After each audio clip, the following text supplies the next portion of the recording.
കോഴിക്കോട് രൂപത അധ്യക്ഷൻ അഭിവന്ദ്യ വർഗീസ് ചക്കാലക്കൽ പിതാവിനെ സാമൂതിരി നാട് മേജർ സുപ്പീരിയേഴ്സ് കൂട്ടായ്മ ആദരിച്ചു. മെത്രാഭിഷേക രജത ജൂബിലിയോടനുബന്ധിച്ചാണ് കോഴിക്കോട് രൂപത അധ്യക്ഷൻ അഭിവന്ദ്യ വർഗീസ് ചക്കാലക്കൽ പിതാവിനെ സാമൂതിരി നാട് മേജർ സുപ്പീരിയേഴ്സ് കൂട്ടായ്മയുടെ നേതൃത്വത്തിൽ ആദരിച്ചത്.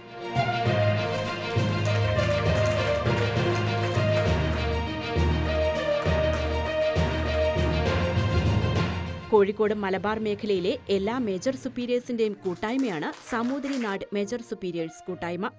കൂട്ടായ്മയുടെ നേതൃത്വത്തിൽ പിതാവിനെ പൊന്നാട അണിയിച്ച് ആദരിച്ചു. തുടർന്ന് പ്രാർത്ഥനാശംസകളും മംഗളങ്ങളും നേർന്നു.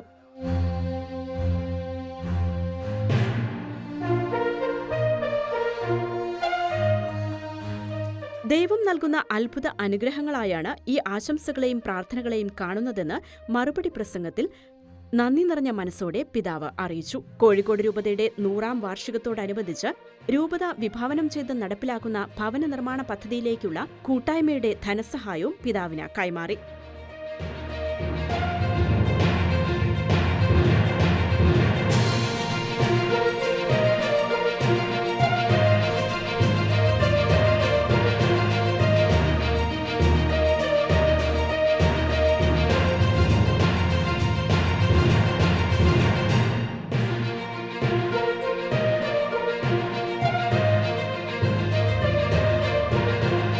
Kerala Jesuit provincial reverend father EP. Mathew, Bethany provincial superior sister Judy Varghese, CMI provincial reverend father Biju, CST provincial reverend father Joby CST, വിവിധ കോൺഗ്രിഗേഷനുകളിലെ മദർ ജനറാളുമാരും സുപ്പീരിയേഴ്സും ആശംസകൾ അർപ്പിച്ച് സംസാരിച്ചു.